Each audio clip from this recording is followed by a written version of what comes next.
തെരഞ്ഞെടുപ്പ് നടപടിക്രമങ്ങളെല്ലാം പൂർത്തിയായിരിക്കുകയാണ്. പത്രസമ്മേളനം സാധാരണഗതിയിൽ ഒരു തെരഞ്ഞെടുപ്പ് ചട്ടത്തിൻ്റെ നിയമങ്ങൾക്കും ചട്ടങ്ങൾക്കും അകത്തു നിന്നുകൊണ്ട് മാത്രമേ നടത്താൻ പാടുള്ളൂ. പക്ഷെ ഇവിടെ നിങ്ങളെല്ലാം രാവിലെ തന്നെ പലരും എന്നെ വിളിക്കുന്നുണ്ട്. അപ്പോൾ നിങ്ങളെല്ലാം ഇവിടെ വീട്ടിൽ വന്ന നിലയിൽ നിങ്ങളുമായിട്ട് ചില കാര്യങ്ങൾ പങ്കുവെക്കണമെന്നാണ് ഞാൻ ആഗ്രഹിക്കുന്നത്. കേരളത്തിൽ ഇടതുപക്ഷ ജനാധിപത്യ മുന്നണിക്ക് അനുകൂലമായിട്ടുള്ള നല്ല ഒരു സാഹചര്യമാണ് കഴിഞ്ഞ ദിവസങ്ങളിലെല്ലാമായി ഉണ്ടായിട്ടുള്ളത്. വലിയ വിജയം ഈ 18ാം ലോക്സഭാ തെരഞ്ഞെടുപ്പിൽ കേരളത്തിൽ ഉണ്ടാകും. ഇന്ത്യൻ പാർലമെൻറ്റിൽ RSS സംഘപരിവാർ BJPക്കെതിരായി ശക്തമായ പ്രതിരോധം ഉയർത്തിക്കൊണ്ടുവരാൻ എല്ലാ BJP വിരുദ്ധ പാർട്ടികളെയും കോർത്തിണങ്ങി പ്രവർത്തിക്കാൻ കഴിയത്തക്ക നിലയിൽ ഇടതുപക്ഷത്തിൻ്റെ കമ്മ്യൂണിസ്റ്റ് പാർട്ടിയുടെ സാന്നിധ്യം ഇന്ത്യൻ പാർലമെൻറ്റിലുണ്ടാകും.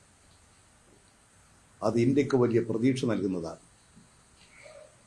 കഴിഞ്ഞിടത്തോളമുള്ള ദേശീയ സ്ഥിതിഗതികൾ വിലയിരുത്തിക്കൊണ്ട് മാധ്യമങ്ങൾ പറഞ്ഞിട്ടുള്ളത്, ഒന്നാം ഘട്ട തെരഞ്ഞെടുപ്പ് കഴിഞ്ഞപ്പോൾ തന്നെ BJPക്ക് വലിയ ഭയപ്പാടാണ്. കാരണം ദേശീയ രാഷ്ട്രീയത്തിൽ BJP വിരുദ്ധ ശക്തികൾ കൂടുതൽ ശക്തമായി ഒന്നിച്ചണിനിരക്കുകയാണ്. അത് ഇവിടെ ഇന്ത്യയിലെ ഇടതുപക്ഷ മതേതര ശക്തികൾക്ക് വലിയ പ്രതീക്ഷ നൽകുന്നതാണ്. അതുകൊണ്ട് തന്നെയാണ് BJP ഇപ്പോൾ ഭയപ്പെടുന്നത്. അവർ എല്ലാ അതിർവരമ്പുകളും ലംഘിച്ചുകൊണ്ടുള്ള നടപടികളിലേക്ക് കടക്കുന്നത്. അല്ലെങ്കിൽ ഒരിക്കലും ന്യൂനപക്ഷങ്ങൾക്കെതിരെ BJP ഇപ്പോൾ നടത്തിയിട്ടുള്ളത് പോലൊരു ആക്രമണം നടത്താൻ ധൈര്യപ്പെടുമായിരുന്നില്ല. അവർ അവരുടെ എല്ലാ നിലയും വിട്ട് തെരഞ്ഞെടുപ്പിൻ്റെ ചട്ടങ്ങളുടെ എല്ലാം നടപടികൾ ലംഘിച്ചുകൊണ്ട് തന്നെയാണ് എല്ലാവരും പ്രഖ്യാപനം നടത്തിക്കൊണ്ടിരിക്കുന്നത്, നടപടി സ്വീകരിക്കുന്നത്. കേരളത്തിൽ നാളെ തെരഞ്ഞെടുപ്പാണ്. ആ തെരഞ്ഞെടുപ്പിന് വേണ്ടിയിട്ടുള്ള ഒരുക്കങ്ങളെല്ലാം തെരഞ്ഞെടുപ്പ് കമ്മീഷൻ ചെയ്തിട്ടുണ്ട്. പ്രവർത്തനങ്ങൾ നടന്നു വരികയാണ്. പൊതുവെ കേരളത്തിൽ പറയത്തക്ക നിലയിലുള്ള സാധാരണഗതിയിൽ വലിയ സംഘർഷങ്ങളും കാര്യങ്ങളും ഉണ്ടാകുമായിരുന്നു. ഇന്നലെ ഈ കലാശക്കൊട്ടിൻ്റെ രംഗത്താണ് ചെറിയ ചെറിയ സംഭവങ്ങൾ ഉണ്ടായത്. ആ ദൗർഭാഗ്യകരമായ സംഭവങ്ങളും എല്ലാവരും കൂടി ആലോചിച്ചിരുന്നെങ്കിൽ ഒഴിവാക്കേണ്ടതായിരുന്നു. തീർച്ചയായും കേരളം പോലുള്ളൊരു സംസ്ഥാനത്ത് ഒരു സംഘർഷങ്ങളും ഒരു സംഘടനകളും ഒരു പാർട്ടിക്കും ഒരു മുന്നണിക്കും ഗുണം ചെയ്യുന്നതല്ല. പക്ഷേ പരാജയപ്പെടാൻ സാധ്യതയുള്ളവർ വിജയസാധ്യതയുള്ള ഇടതുപക്ഷ മുന്നണിക്കെതിരായി എല്ലാ തരത്തിലുള്ള നെറികെട്ട പ്രവർത്തനങ്ങളും സംഘടിപ്പിച്ചുകൊണ്ടിരിക്കുകയാണ്. അതിൻ്റെ ഭാഗമായിട്ട് തന്നെ ഇടതുപക്ഷ മുന്നണിയുടെ നേതാക്കളെയും അതുപോലെ തന്നെ ഇടതുപക്ഷ മുന്നണിയുടെ മന്ത്രിമാരെയുമെല്ലാം കടന്നാക്രമിക്കാനും അടിസ്ഥാനരഹിതമായ പ്രശ്നങ്ങൾ ഉയർത്താനും അവർ ശ്രമിക്കുകയാണ്. ഇവിടെ കേരളത്തിൽ തന്നെ നിങ്ങൾക്കെല്ലാം അറിയാം, എത്രയോ വർഷക്കാലമായി മുഖ്യമന്ത്രിയെ വേട്ടയാടുന്നു. അതിൻ്റെ അടിസ്ഥാനം കേരളത്തിൽ ഇടതുപക്ഷ പ്രസ്ഥാനത്തിൻ്റെ വളർച്ചയും കേരളത്തിലെ ഗവൺമെൻറ് ജനങ്ങൾക്ക് നൽകിക്കൊണ്ടിരിക്കുന്ന ജനസേവനപരമായ ജനങ്ങളുടെ എല്ലാ നിലവാരത്തിലുമുള്ള അഭിവൃദ്ധിക്ക് വേണ്ടി നടത്തിക്കൊണ്ടിരിക്കുന്ന പ്രവർത്തനങ്ങളും കേരളത്തിലെ പ്രതിപക്ഷത്തെയും BJPയെയും അലങ്കോലപ്പെടുത്തുന്നു, അലോസരപ്പെടുത്തുന്നു. അതുകൊണ്ട് തന്നെ അതിനെ തകർക്കാൻ വേണ്ടിയിട്ട് അടിസ്ഥാനരഹിതമായ ആരോപണം ഉന്നയിച്ചു. എത്ര കാലമായി മുഖ്യമന്ത്രിക്ക് നേരെ എന്തെങ്കിലും അടിസ്ഥാനമുള്ള കാര്യമാണോ? ഇപ്പോൾ നടന്നുകൊണ്ടിരിക്കുന്ന ഒരു കേസ് തന്നെ മുഖ്യമന്ത്രിയെ പ്രതിയായി ചേർക്കണമെന്ന് പറഞ്ഞുകൊണ്ടാണ്. മുഖ്യമന്ത്രി പ്രതിയൊന്നുമല്ല. അതൊന്നും നടക്കുന്നില്ലെന്ന് വന്നപ്പോൾ ഇരിക്കട്ടെ, ഇവിടെ ചില അഴിമതി ആരോപണ പ്രശ്നങ്ങൾ ഉന്നയിച്ച് മാസപ്പടി എന്ന പേരിൽ ഒരു പഠിച്ചു വളർന്ന ഒരു യുവതി, ഒരു എഞ്ചിനീയർ, അതുപോലെ തന്നെ ആധുനിക ശാസ്ത്ര സാങ്കേതിക രംഗത്തെ കഴിവിട്ടൊരു എഞ്ചിനീയറായി പഠിച്ചു വന്നു. സ്വന്തമായി ജീവിതം മുന്നോട്ട് നയിക്കാൻ ഒരു കമ്പനി രൂപീകരിച്ച് പ്രവർത്തിക്കുന്നു. ആ കമ്പനി മറ്റ് കമ്പനികളുമായിട്ടൊക്കെ ബന്ധപ്പെട്ട് അവർ നല്ല നിലയിൽ പ്രവർത്തിക്കുന്നു. ആ പ്രവർത്തനത്തിൽ അവർക്കുള്ള വരുമാനം, ചെലവ് എല്ലാം ഇന്നത്തെ ഇന്ത്യൻ നിയമമനുസരിച്ച് എല്ലാ കാര്യങ്ങളും റിട്ടേൺസും ഒക്കെ സബ്മിറ്റ് ചെയ്യുന്നു. പക്ഷേ എന്നിട്ടും വിടുന്നുണ്ടോ? മുഖ്യമന്ത്രിയെ തകർക്കാൻ ലക്ഷ്യമിട്ടുകൊണ്ട് മുഖ്യമന്ത്രിയുടെ കുടുംബത്തെ ആക്രമിക്കുകയല്ലേ? ഇതിനെയും കേരളത്തിലെ ജനങ്ങൾ ശക്തമായി പ്രതിരോധിച്ചു. ഇത്തരത്തിലുള്ള അടിസ്ഥാനരഹിതമായ പ്രചാരവേല നടത്തി ഇടതുപക്ഷ മുന്നണിയെയും അതിൻ്റെ പുരോഗതിയെയും വളർച്ചയെയും തടസ്സപ്പെടുത്താം എന്നാണ് കേരളത്തിലെ UDFും BJPയും ആഗ്രഹിച്ചത്, ആലോചിച്ചത്. അവരതിനു വേണ്ടി പലപ്പോഴും യോജിച്ചുകൊണ്ട് തന്നെയാണ് കാര്യങ്ങളെല്ലാം നീക്കിയത്. പക്ഷേ ഇവിടെ അവരുടെ എല്ലാ ശ്രമങ്ങളെയും പരാജയപ്പെടുത്തിക്കൊണ്ട് ഇടതുപക്ഷ മുന്നണി തകർപ്പൻ വിജയം നേടാൻ വേണ്ടി പോകുന്നു. അത് ഈ മുന്നണിയുടെ വിജയത്തോടുകൂടി കേരള രാഷ്ട്രീയത്തിൽ ശക്തമായിട്ടുള്ള പലതരത്തിലുള്ള ധ്രുവീകരണങ്ങളും ഉണ്ടാകും. അതിൻ്റെ ഒരു ഭാഗമാണ് രാവിലെ എന്നോടൊരു പത്രക്കാർ ചോദിച്ചപ്പോൾ ഞാൻ പറഞ്ഞൊരു കാര്യം. കേരളത്തിൽ മുസ്ലിം ലീഗ് വളരെ നിരാശരാണ്. അതിൻ്റെ കാരണം നേരത്തെ ഞാൻ പറഞ്ഞതുപോലെ 1952 മലബാറിൽ നിന്ന് 2 MP-മാർ മുസ്ലിം ലീഗിന് ലോകസഭയിലുണ്ടായിരുന്നു. 52 മുതൽ.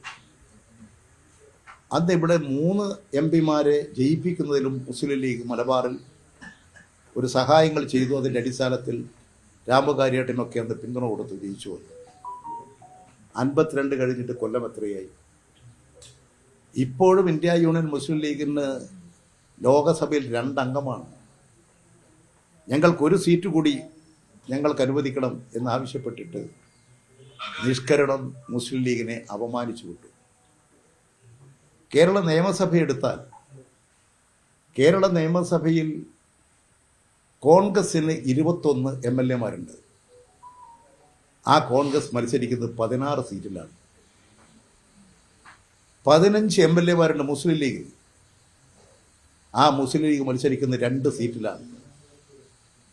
മുസ്ലിം ലീഗിൻ്റെ അണികളെയും അതിൻ്റെ അനുഭാവികളെയും അവരുടെ പ്രവർത്തകരെയും ബോധ്യപ്പെടുത്താൻ കഴിയുന്നതാണ്. അവരെല്ലാം ഈ കോൺഗ്രസിൻ്റെ കടുത്ത നിലപാടിൽ അസംതൃപ്തരാണ്. വയനാട്ടിൽ വന്ന് രാഹുൽ ഗാന്ധി മത്സരിക്കുന്നു. മുസ്ലിം ലീഗിൻ്റെ അഭിമാനം അവിടെ അടിയറ വെക്കേണ്ടി വന്നു. മുസ്ലിം ലീഗിൻ്റെ കൊടി പുറത്ത് കാണിക്കരുത് എന്ന് പറഞ്ഞാൽ മുസ്ലിം ലീഗ് അപമാനകരമായൊരു പാർട്ടിയാണ്, ജനവിരുദ്ധമായൊരു പാർട്ടിയാണ്, അതിൻ്റെ കൊടി കാണുന്നത് അപകടമാണ് എന്ന നിലയിൽ മുസ്ലിം ലീഗിനെ അപമാനിച്ചില്ല. അവരുടെ കൊടി വയനാട്ടിൽ പുറത്ത് കാണിക്കാൻ പറ്റില്ല. അവർക്ക് കൊടി ഉപേക്ഷിക്കേണ്ടി വന്നു. ഇതെല്ലാം മുസ്ലിം ലീഗിനകത്ത് കടുത്ത പ്രതിഷേധമുണ്ട്. കോൺഗ്രസിൻ്റെ നിലപാട് അവർ ശക്തമായി എതിർക്കുകയാണ്. ഇതിൻ്റെ ഫലമായിട്ട് തന്നെ ന്യൂനപക്ഷ മതവിഭാഗങ്ങളിൽ UDFിനെതിരായി, പ്രത്യേകിച്ച് കോൺഗ്രസിനെതിരായി ശക്തമായിട്ടുള്ള വികാരം വളർന്നു വരികയാണ്. കോൺഗ്രസിൻ്റെ സ്ഥാനാർത്ഥികൾക്ക് വോട്ട് ചെയ്യുന്നത് തന്നെ BJPയിലേക്കുള്ള റിക്രൂട്ട്മെൻ്റ് ആയിരിക്കും. ഇന്നത്തെ കോൺഗ്രസ് നാളെ BJP ആയിരിക്കും. ഇന്ത്യയിലെ ഒട്ടനവധി അനുഭവങ്ങൾ നിരത്തിവെച്ചുകൊണ്ടാണ് ഈ കാര്യങ്ങളെല്ലാം പുറത്തു വന്നത്. അതോടൊപ്പം തന്നെ കണ്ണൂരിൽ മത്സരിക്കുന്ന സ്ഥാനാർത്ഥിയുണ്ട്. നിയമസഭാ ചട്ടങ്ങളനുസരിച്ച് വ്യക്തിഹത്യയോ വ്യക്തിപരമായ പരാമർശമോ അല്ല. ഞങ്ങൾ കഴിഞ്ഞ കാലങ്ങളിലൊക്കെ പറഞ്ഞിട്ടുള്ളതും ഇപ്പോൾ അദ്ദേഹം പറയിപ്പിച്ചിട്ടുള്ളതുമായ കാര്യം. അതിൻ്റെ ഭാഗമായിട്ട്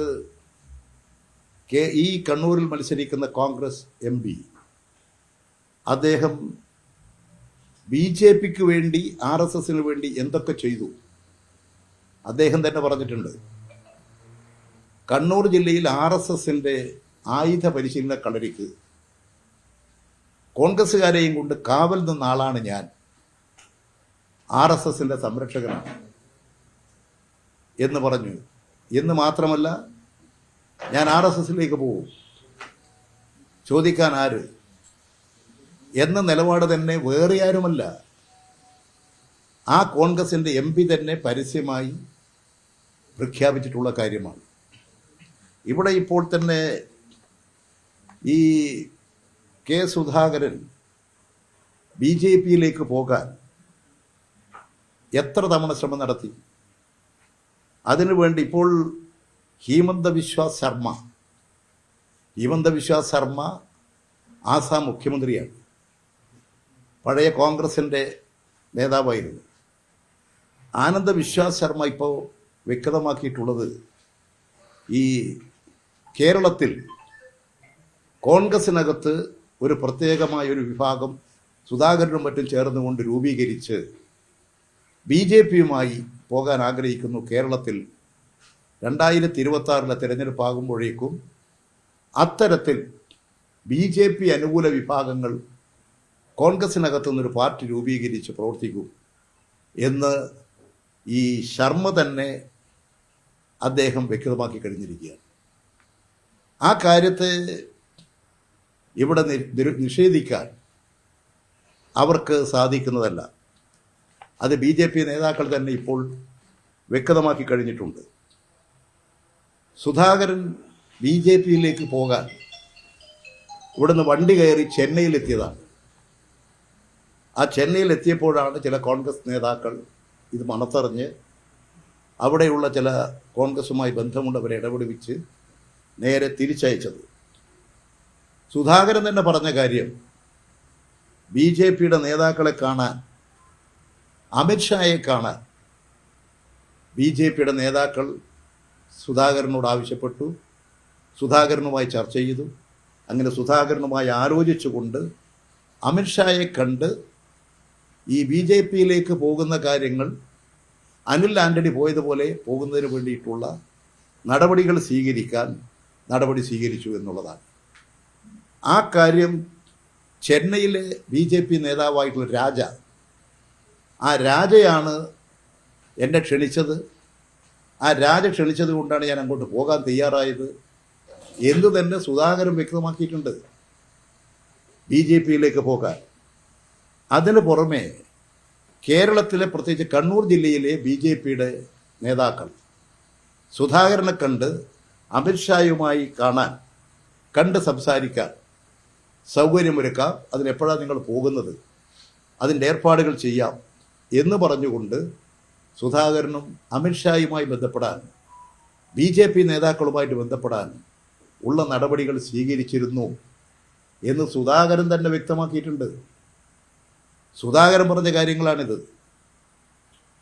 അപ്പോൾ സുധാകരൻ BJPയിലേക്ക് പോകുന്നതിന് വേണ്ടി തയ്യാറെടുത്ത് കഴിഞ്ഞിരിക്കുകയാണ്. സുധാകരൻ BJP ആകുമെന്ന് അദ്ദേഹം തന്നെ വ്യക്തമാക്കിയിരിക്കുകയാണ്. ഞങ്ങൾ ഈ സുധാകരൻ്റെ നിലപാട് സംബന്ധിച്ച് നേരത്തെ പറഞ്ഞിട്ടുള്ളതാണ്. ഗൂണ്ടായിസവും അതുപോലെ തന്നെ ഈ തെരഞ്ഞെടുപ്പ് അലങ്കോലപ്പെടുത്തലും ഒക്കെ അവരുടെ ഒരു സ്ഥിരം പരിപാടിയായിരുന്നു. സാധാരണ തെരഞ്ഞെടുപ്പ് മാത്രമല്ല, സഹകരണ സംഘം തെരഞ്ഞെടുപ്പ് പോലും ബോംബെറിഞ്ഞ് പിടിച്ചവരല്ലേ. അതുകൊണ്ട് അതൊക്കെ കള്ളവോട്ട് ചെയ്യലും അതിൻ്റെ അടിസ്ഥാനത്തിൽ നടപടി സ്വീകരിക്കലും ഒക്കെ സുധാകരൻ്റെ ഒരു ശീലമായിരുന്നു. ആ ശീലങ്ങളൊന്നും ഇപ്പോൾ വേണ്ടതുപോലെ പഴയതുപോലെ ക്ലച്ച് പിടിക്കുന്നില്ല. അതുകൊണ്ടുള്ള ചില നിലപാടുകളാണ് ഇപ്പോൾ സ്വീകരിക്കുന്നത്. എനിക്ക് തോന്നുന്നത് സുധാകരൻ ഇന്നലെ സാധാരണ കഴിക്കുന്ന മരുന്ന് കഴിച്ചിട്ടില്ലെന്നാണ് തോന്നുന്നത്. അതുകൊണ്ട് ഇന്ന് രാവിലെ അതിൻ്റെ ഒരു തകരാറ് പ്രകടിപ്പിച്ചുകൊണ്ട് ഞാനെന്തോ BJPയിലേക്ക് പോകാൻ പോകുന്നു എന്ന് പറഞ്ഞുകൊണ്ട് ഏതോ ഒരു BJPയുടെ വനിതാ നേതാവിൻ്റെ അസിസ്റ്റൻ്റായി, അവരുമായി അടുപ്പമുള്ള ഒരാളായി, കാരണം BJP RSS നേതാക്കളുമായിട്ട് സുധാകരൻ അടുപ്പമുണ്ടാകും, അതിൻ്റെ അടിസ്ഥാനത്തിൽ എനിക്കൊരു വിവരം കിട്ടിയിരിക്കുന്നു എന്ന് പറഞ്ഞുകൊണ്ട് ഒരു പ്രസ്താവന നടത്തി. എനിക്ക് BJPയിലേക്കും RSSയിലേക്കും പോകേണ്ട ആവശ്യമൊന്നും എനിക്കില്ല. ഞാൻ അവർക്കെതിരായി പൊരുതി വന്നവനാണ്. എന്നെ കൊല്ലാൻ നിരവധി തവണ RSSകാർ ബോംബെറിഞ്ഞതാണ്. പാനൂരിൽ വെച്ച് ഒരു തവണയല്ല 3 തവണ എന്നെ ബോംബെറിഞ്ഞതാണ്. ഒരു തവണ ഞാൻ ബോംബെറിഞ്ഞിട്ട് തലശ്ശേരി ആശുപത്രിയിലായിരുന്നു.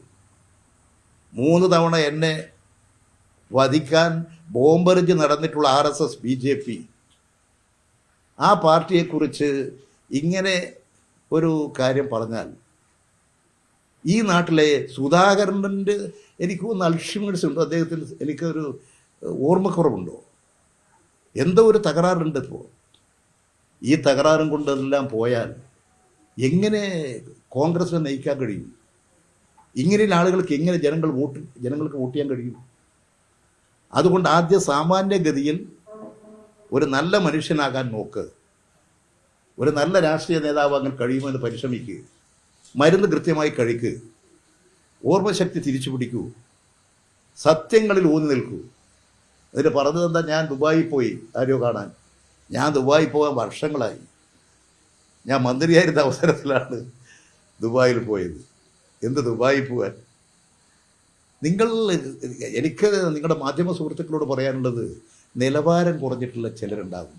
ചിലപ്പോൾ ചില രാഷ്ട്രീയ പാർട്ടികളെ ഏതെങ്കിലും നേതൃത്വ രംഗത്തൊക്കെ പ്രത്യേക പരിഗണന വെച്ച് കടന്നു വന്നിട്ടുണ്ടാകും. അവരുടെ നിലവാരത്തിലേക്കൊന്നും ഞങ്ങളെ കണക്കാക്കരുത്. അവരുന്നയിക്കുന്ന ചോദ്യങ്ങൾക്കൊന്നും ദയവ് ചെയ്ത് ഞങ്ങളടുത്ത് വന്ന് ചോദിക്കരുത്. നിലവാരമില്ലാത്തവരായി കണ്ടുകൊണ്ടാണ് ഞങ്ങൾ സ്വീകരിക്കുന്നത്. രാഷ്ട്രീയം പറയട്ടെ, രാഷ്ട്രീയം സംസാരിക്കട്ടെ, രാഷ്ട്രീയ പ്രശ്നങ്ങൾ ചർച്ച ചെയ്യട്ടെ, കേരളത്തിൻ്റെ പ്രശ്നങ്ങൾ ചർച്ച ചെയ്യൂ. ഇന്ന് രാജ്യം അഭിമുഖീകരിക്കുന്ന ആപത്തിനെക്കുറിച്ച് എന്തെങ്കിലും പറയാനുണ്ടോ? BJP RSS Sangh Parivar അഴിഞ്ഞാടുകയില്ലേ? നഗ്നമായിട്ട് തന്നെ അവരുടെ നിലപാട് പ്രഖ്യാപിക്കുകയില്ലേ? മുസ്ലിം വിരുദ്ധ നിലപാട്. എത്ര തെറ്റായിട്ടുള്ള കാര്യങ്ങളാണ് പ്രചരിപ്പിച്ചത്. നുഴഞ്ഞു കയറ്റക്കാർ താലി വിറ്റ് മറ്റേ മുസ്ലിമുകൾക്ക് കൊടുക്കും, എന്തൊക്കെയാണ് പറയുന്നത്? ഇതെല്ലാം നമ്മുടെ നാടിൻ്റെ മുമ്പിൽ ഒരു രാഷ്ട്രീയത്തിൽ പറയാൻ പറ്റുന്നത് യോജിച്ചതുമാണ്. രാഷ്ട്രീയത്തെ, അതിൻ്റെ മാന്യതയെ ഇത്തരത്തിലുള്ള ചിലരാൽ അങ്ങേയറ്റം മലീനസമാക്കുകയാണ്. അതുകൊണ്ട് ഇത്തരത്തിലുള്ളവരെ ജനങ്ങൾ തിരിച്ചറിയണം. ജനങ്ങൾ തീർച്ചയായും ഇതെല്ലാം നിരീക്ഷിക്കുന്ന ജനങ്ങൾ അത് മനസ്സിലാക്കി പ്രവർത്തിക്കും. അതിൻ്റെ രാഷ്ട്രീയ ബോധവും കഴിവും പ്രാപ്തിയുമൊക്കെ നേതാക്കൾക്കുണ്ട്. അതുകൊണ്ട് എന്നെക്കുറിച്ച് എന്തെങ്കിലും പറഞ്ഞാലൊന്നും ഈ നാട്ടിൽ ജനങ്ങൾ വിശ്വസിക്കില്ല. സുധാകരൻ എന്നെ വെടിവെക്കാൻ അയച്ച ഒരാൾ RSSകാരനായിരുന്നു, ഒരാൾ 2 പേരും RSSകാരായിരുന്നു. തലശ്ശേരിക്കാരനും RSS ആയിരുന്നു, കൂത്തുപറമ്പിൽ ഒരു RSS ആയിരുന്നു. ആ 2 പേരെയും വാടകയ്ക്കെടുത്തത് സുധാകരനാണ്. എന്നിട്ട് ആ തോക്കും കൊടുത്ത് അയച്ചത്. സുധാകരൻ ആ തോക്കിൻ്റെ പക ഇപ്പോഴും തീർന്നിട്ടില്ല അല്ലേ? ഇതൊന്നും നല്ല രാഷ്ട്രീയമല്ലെന്ന് മനസ്സിലാക്കണം. അതുകൊണ്ടാണ് ഞാൻ പറയുന്നത്, എന്തോ മരുന്ന് കഴിച്ചിട്ടില്ല, ഓർമ്മശക്തി നഷ്ടപ്പെടുന്നു, ഏതോ ഒരു അരുവത്തിലേക്ക് എത്തുന്നു. ഏതാണ്ട് മോഹൻലാലിൻ്റെ ഒരു സിനിമയിലൊരു വാക്കുണ്ട്, അത് ഞാൻ ഉപയോഗിക്കുന്നില്ല.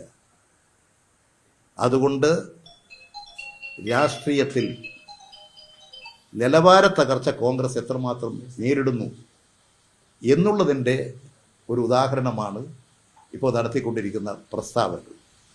അതുകൊണ്ട് നിലവാരം കുറഞ്ഞ ഒരാളോടും ഞാൻ പ്രതികരിക്കാനില്ല. ഞാൻ തന്നെ നേരത്തെ പറഞ്ഞല്ലോ,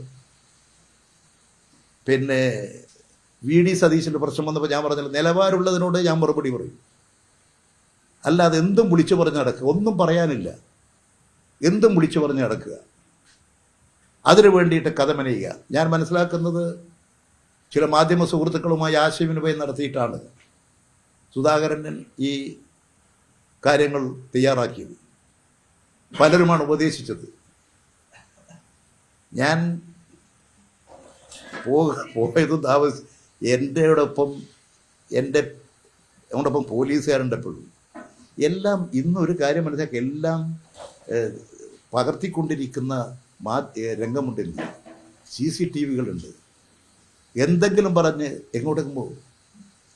എനിക്ക് ഇതുവരെ എനിക്ക് ഒരാൾ പറഞ്ഞൊരു കാര്യം, ഞാൻ പിന്നെ ഉമ്മൻചാണ്ടി മരിച്ച അവസരത്തിൽ ആ സ്റ്റേജിൽ വെച്ചാണ് ഞാൻ ഒരാളെ എൻ്റെ ഒരു 5 മീറ്റർ അകലെ കണ്ട ഒരാളാണ്. ഇപ്പോൾ ഞാൻ ഒരു വർത്തമാനവും പറഞ്ഞിട്ടില്ല, എനിക്കറിയൂല്ല, ഒരു ബന്ധവുമില്ല. ആ സ്റ്റേജിൽ ഞങ്ങളെല്ലാം രാഷ്ട്രീയ നേതാക്കന്മാരുണ്ട്. ഇരിക്കുന്ന കൂട്ടത്തിലുണ്ടായ ഒരു BJP നേതാവിനെ ഞാൻ കാണുന്നതും അവിടെ വെച്ചാണ് നേരിട്ട്. ആക്ഷേപം എനിക്കെതിരായിട്ട് ഉന്നയിക്കുക എന്തിനു വേണ്ടിയാണ്? നിങ്ങളുടെ പോലെ വൃത്തികെട്ട രാഷ്ട്രീയമല്ല എൻ്റേത്. എൻ്റേത് രാജ്യത്തിന് വേണ്ടി പോരാടുന്ന രാഷ്ട്രീയമാണ്. ഈ നാട്ടിലെ ജനങ്ങൾ അനുഭവിക്കുന്ന ദുരിതങ്ങൾക്ക് പരിഹാരം കാണാൻ ഇന്ത്യൻ ജനതയ്ക്ക് വേണ്ടി പോരാടുക, അതിനുവേണ്ടി ജീവത്യാഗം ചെയ്യേണ്ടി വന്നാൽ അഭിമാനമായി കാണുന്നതാണ് എൻ്റെ പാർട്ടി. ആ പാർട്ടിയുടെ അന്തസ്സ് ഉയർത്തിപ്പിടിച്ചാണ് ഞങ്ങൾ പ്രവർത്തിക്കുന്നത്. അതുകൊണ്ട് ഞങ്ങളെല്ലാം പലപ്പോഴും ഞങ്ങൾക്കൊരു തെറ്റും പറ്റരുത്. ശരിയായ നിലപാട് സ്വീകരിച്ച് മുന്നോട്ട് പോകണം. അസംബന്ധങ്ങളും അടിസ്ഥാനരഹിതമായ കാര്യങ്ങളും വായിക്ക് തോന്ന് വിളിച്ചു പറയുകയും ഒക്കെ ചെയ്യുന്ന നിലയിലേക്ക് രാഷ്ട്രീയം എത്തിയില്ല. ഇവരുണ്ടാക്കിയതല്ലേ അത്? ഈ സുധാകരൻ ഉണ്ടാക്കി വെക്കുന്നതല്ലേ? ഇത് ആർക്കെങ്കിലും സ്വീകരിക്കാൻ പറ്റൂ? അതുകൊണ്ട് എനിക്ക് മാധ്യമ സുഹൃത്തുക്കളോട് പറയുന്നത്, ഇത്തരത്തിലുള്ള ഈ തെറ്റായ വൃത്തികെട്ട നിലപാടുകൾ കാണുമ്പോൾ നിങ്ങളത് നെഗ്ലക്റ്റ് ചെയ്യണം. കാര്യം ഈ TV-യിൽ പ്രത്യക്ഷപ്പെടാനുള്ള വ്യഗ്രത കൊണ്ട് പലതരത്തിലുള്ള പ്രവണതകളും വളർന്നു വരുന്നുണ്ട്. അതുകൊണ്ട് നിങ്ങൾ ഈ കാര്യത്തിൽ മാധ്യമ സുഹൃത്തുക്കൾ ഈ കാര്യങ്ങളിൽ രാഷ്ട്രീയത്തിൻ്റെ മാന്യത കാത്തു സൂക്ഷിക്കാൻ, ഇത് ഉപയോഗിക്കുന്ന നേതാക്കളെക്കാളും മാന്യത നിങ്ങൾക്കുണ്ടെന്ന് തെളിയിക്കാൻ നിങ്ങൾ നിലപാട് സ്വീകരിക്കണം. അതാണ് എനിക്ക് നിങ്ങളോട് പറയാനുള്ളത്. എന്തും വിളിച്ചു പറയുക, എന്തും പറയുക, ഒരടിസ്ഥാനവും വേണ്ട. ഞങ്ങളൊക്കെ ഇങ്ങനെ സമൂഹത്തിൽ ജീവിക്കുന്നവരല്ലേ. ഞാൻ പറയുന്നത് പിന്നെ BJP-യുടെ നേതാവ് വേറൊന്നും പറയാത്തത്, വേറെ എന്തെങ്കിലും പറഞ്ഞെങ്കിൽ എന്താ കഥ? അതുകൊണ്ട് കാരണം നമ്മളെല്ലാം പുരുഷന്മാരാണല്ലോ, എന്തെങ്കിലും പറഞ്ഞെങ്കിൽ എന്താ കഥ? ഇങ്ങനെയാണോ രാഷ്ട്രീയം കൈകാര്യം ചെയ്യേണ്ടത്? ഇതാണോ BJP-യുടെ രാഷ്ട്രീയം? ഇത് ഈ നാട് കാണട്ടെ, ജനങ്ങൾ കാണട്ടെ. ജനങ്ങളാണ് പരമാധികാര ശക്തി. ഞങ്ങൾക്ക് അവരിലാണ് വിശ്വാസം. അവരിത് കാണും, മനസ്സിലാക്കും എന്ന് ഞാൻ പ്രതീക്ഷിക്കുക.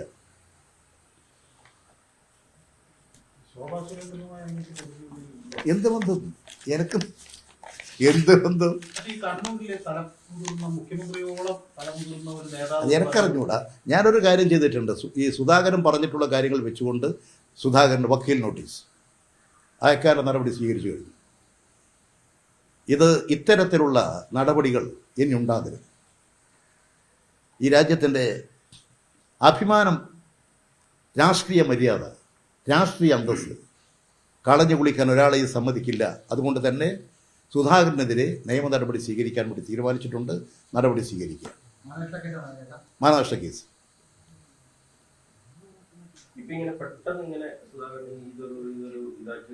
മരുന്ന് കുടിച്ചിട്ടുണ്ടാവില്ല. അത് ഞാൻ എന്ത് പറയുന്നവർക്ക് എന്താ പറഞ്ഞുകൂടാത്തത്? അതേ ഞാൻ പറയുന്നുള്ളൂ. എന്ത് രാമനിലയം? ഞാൻ പറയുന്നത് എന്തിനാ? ഞാൻ അങ്ങോട്ട് പോകുന്ന ആരെങ്കിലും അടുത്ത് ഒരു ശ്രീരാമസിംഹൂരിലേക്ക് ഞാൻ പോകുന്ന എന്തൊക്കെ നിങ്ങളിതൊക്കെ ഒരു, ഞാൻ പറഞ്ഞതിൻ്റെ നിങ്ങൾ ഈ പറയുന്നതിൻ്റെ അന്തസ്സ് കാത്തു സൂക്ഷിക്കും. ഞാൻ പോകാനോ ഇങ്ങനെ? ഞങ്ങൾ എന്നെ ചെറുതാക്കരുത്, അതേ എനിക്ക് പറയാനുള്ളൂ. അല്ല, പ്രധാനമന്ത്രി പദം പറയാത്തത് നന്നായി. എനിക്കറിയില്ല, അത് അവരോട് ചോദിച്ചു നോക്കണം. അത് അവരോട് ചോദിച്ചു നോക്കണം. എനിക്ക് ഇത്തരക്കാരുമായിട്ടൊന്നും എനിക്ക് യാതൊരു ബന്ധവുമില്ല. എനിക്ക് പലരുമായിട്ട് പരിചയമുണ്ട്. ഞാൻ പോകുന്ന പല സ്ഥലത്തും വരുന്നുണ്ട്, പലരും അങ്ങനെ കാണുന്നുണ്ട് എന്നുള്ളതല്ലാതെ എനിക്ക് വേറെ ഞാൻ ഒരു പൊതുപ്രവർത്തകരെന്നുള്ള നിലയിൽ എല്ലാവരുമായിട്ടും സൗഹൃദം സ്ഥാപിക്കാൻ, എല്ലാവരുമായിട്ടും നല്ല ബന്ധവും കാത്തു സൂക്ഷിക്കുന്ന ഒരാളാണ്. അത് രാഷ്ട്രീയത്തിനപ്പുറമുണ്ട്, രാഷ്ട്രീയത്തിലുള്ളവരുമുണ്ട്. ഞാൻ എൻ്റെ മര്യാദയും എൻ്റെ അന്തസ്സും കാത്തു സൂക്ഷിക്കാൻ എല്ലാ കാലത്തും ഞാൻ പരിശ്രമിച്ചിട്ടുണ്ട്, അത് ചെയ്തുകൊണ്ടിരിക്കുകയാണ്. ഇത്തരത്തിലുള്ള തെറ്റായ പ്രവണതയ്ക്കെതിരെ നിങ്ങളെല്ലാം മാധ്യമ സുഹൃത്തുക്കൾ നല്ലതുപോലെ പ്രതികരിക്കണം, ഇതിനെ പ്രോത്സാഹിപ്പിക്കരുത് എന്നാണ് എനിക്ക് പറയാനുള്ളത്.